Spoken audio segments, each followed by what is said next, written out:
Aujourd'hui, nous partons au sud-est de l'Espagne, à plus de 1300 km de Paris, dans une ville qui a autrefois dominé toute la côte méditerranéenne. Valence. Cette ville-région est la troisième ville d'Espagne, tant par sa population que par son poids économique.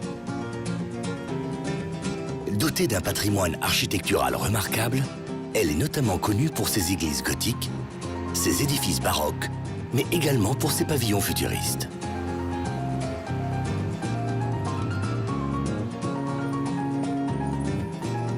Valence commence à jouer un rôle important au IXe siècle, lors de la production et l'exportation de la soie.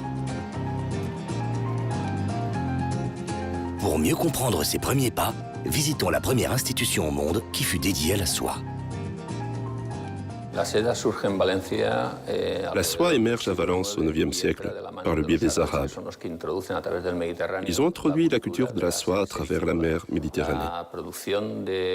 Une production qui consiste à la fois en l'élevage de vers à soie et au tissage.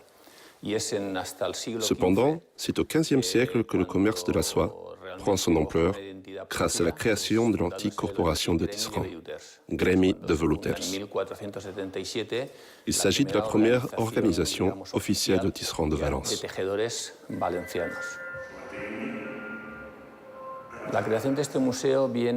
L'idée de créer ce musée est de justement raconter cette histoire. Il s'agit de 600 ans d'histoire et de tradition pour l'activité de la soie à Valence. Et bien évidemment, il était important de créer un tel siège. Je tiens à souligner un élément que je considère important. C'est grâce à la corporation Gremi de Veluters, qui a acheté ce bâtiment, que nous avons ce siège depuis 538 ans. Le tissage est plus qu'une méthode pour la confection d'un tissu. Selon Jacquard, créateur de cette machine, c'est un jeu complexe de croisement de fils où les fils de chaîne laissent passer entre eux un fil de trame avec un mouvement de va-et-vient, créant une ambiance cadencée.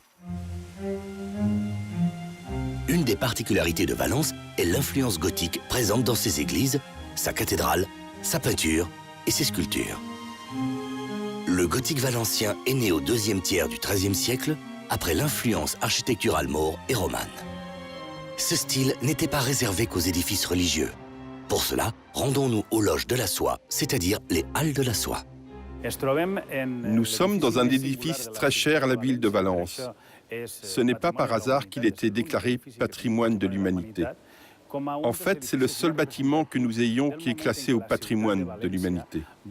C'est un des bâtiments les plus emblématiques d'une époque où la ville de Valence était un des points de repère de la Méditerranée, qui, au XVe siècle, était considéré comme le centre du monde. À cette époque, la ville de Valence recevait toutes les marchandises de la péninsule ibérique pour, dans un deuxième temps, les envoyer dans le monde entier.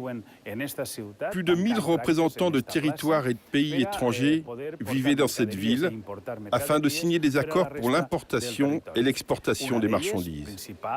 Parmi ces marchandises, la soie constituait un des biens les plus importants de la nouvelle ville au XVe siècle. Elle devenait de plus en plus un centre commercial et économique de référence dans le monde moderne, juste avant la découverte de l'Amérique.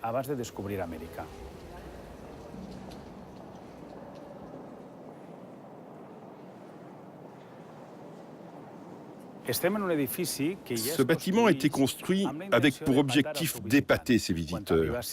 En entrant ici, on constate qu'on se trouve dans un lieu qui représente un pouvoir économique impressionnant, comme en témoignent les sculptures et poèmes inscrits sur les murs. Prenez soin de vous, hommes d'affaires, faites bien votre travail, car c'est par ce biais que vous serez grand. C'est ici que les échanges commerciaux avaient lieu, par le biais de lettres de change, d'argent ou de pièces de monnaie. En résumé, c'est ici l'origine de la Banque internationale.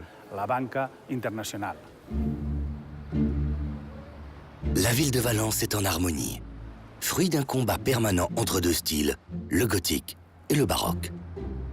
Parfois, ce combat a donné lieu à un mariage. Un mariage qui peut être apprécié dans les rues, dans des bâtiments civils, mais aussi dans les églises. L'église de Saint-Nicolas, connue pour avoir apporté 2 papes à l'église catholique, est aussi le lieu de ce mariage de style. Valenciana alcanza L'identité valencienne atteint son âge d'or dans le gothique, au XVe siècle. C'est le grand siècle des expressions artistiques, de l'architecture, de la peinture, de la littérature et de la langue valencienne. Valence, au cours de ce siècle, atteint une splendeur extraordinaire. Et cette église est aussi une manifestation de cette gloire grâce à son architecture et à ses peintures. Mais surtout, l'identité de Valence ne s'est jamais dégradée. Au contraire, elle a trouvé un nouveau souffle 3 siècles plus tard, dans le baroque, au XVIIIe. D'ailleurs, notre église témoigne de ce phénomène par le biais de son architecture. La transformation de ce bâtiment gothique en un bâtiment baroque a été possible grâce à 2 grands peintres du baroque espagnol, Antonio Palomino et Donis Vidal.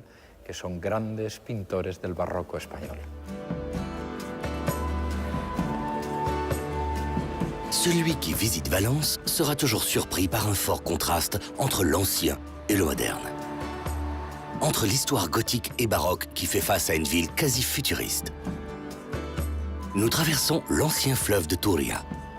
Direction la Cité des Arts et des Sciences où une Valence cosmopolite est née.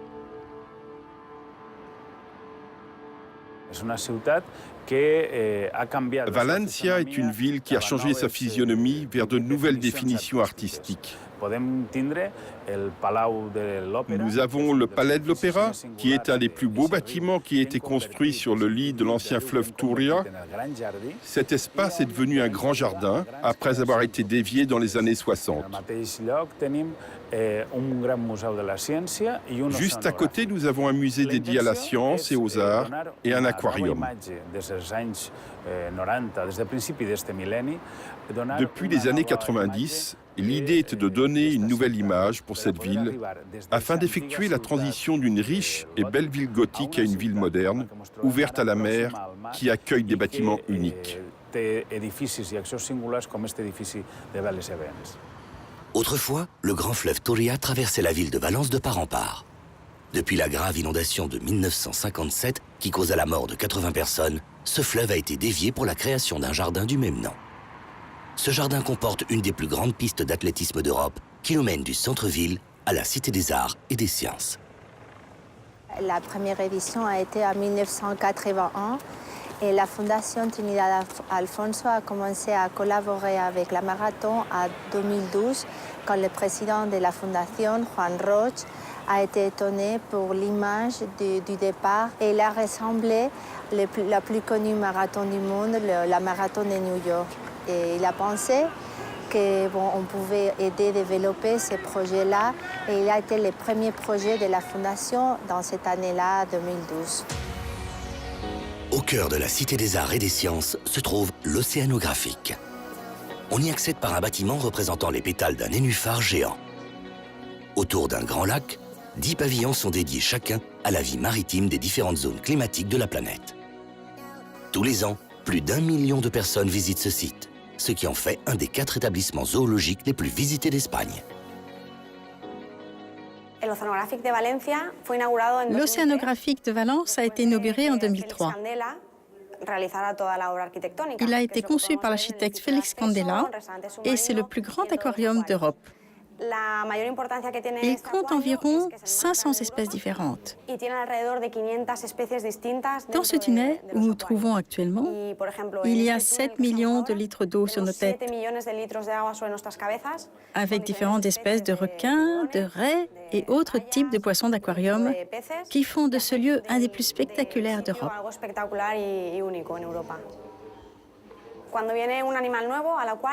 Quand nous avons un nouvel habitant qui arrive dans notre aquarium, il doit passer par une période de quarantaine pour qu'il puisse s'acclimater.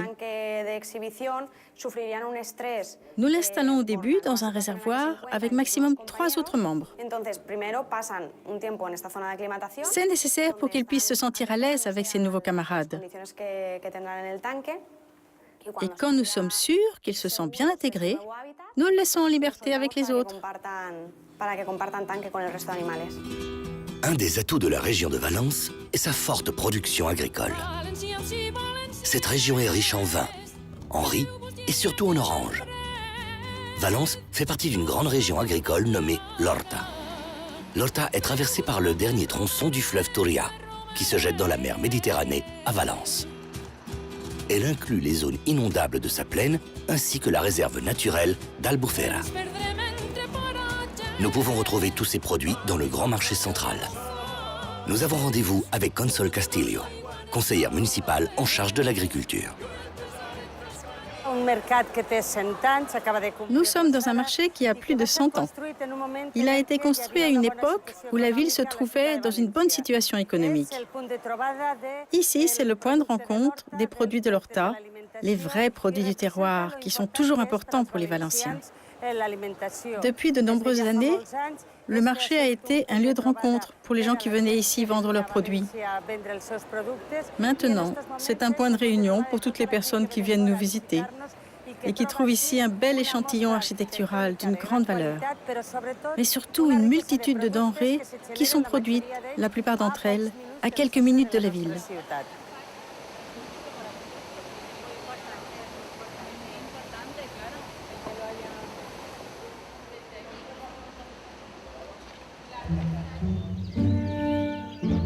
Quittons le centre de Valence et partons au lac de l'Albufera. Nous avons entendu dire que c'est ici que nous allons connaître le secret de la vraie paella.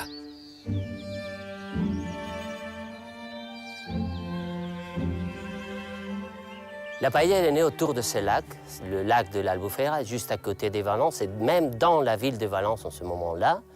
Et au moitié 15e siècle, 16e siècle, il y a eu des hommes qui ont commencé, des hommes et des femmes, qui ont commencé à cuisiner ces plats à partir du riz, de l'eau, des choses qu'il y avait autour de ce lac, des lapins, de poêlés, des légumes qu'il y avait. Le nom de la paella, ça vient un peu plus après, au XVIIe, XVIIIe siècle.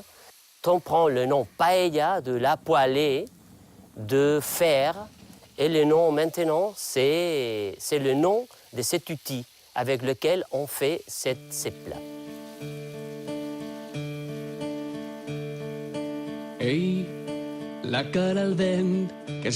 Comme le veut la tradition, nous sommes servis à table avec la grande paella.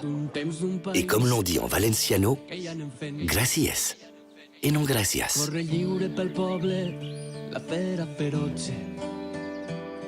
Mentre sonen les cançons cada nit i en cada concert Teresa rep homenatge.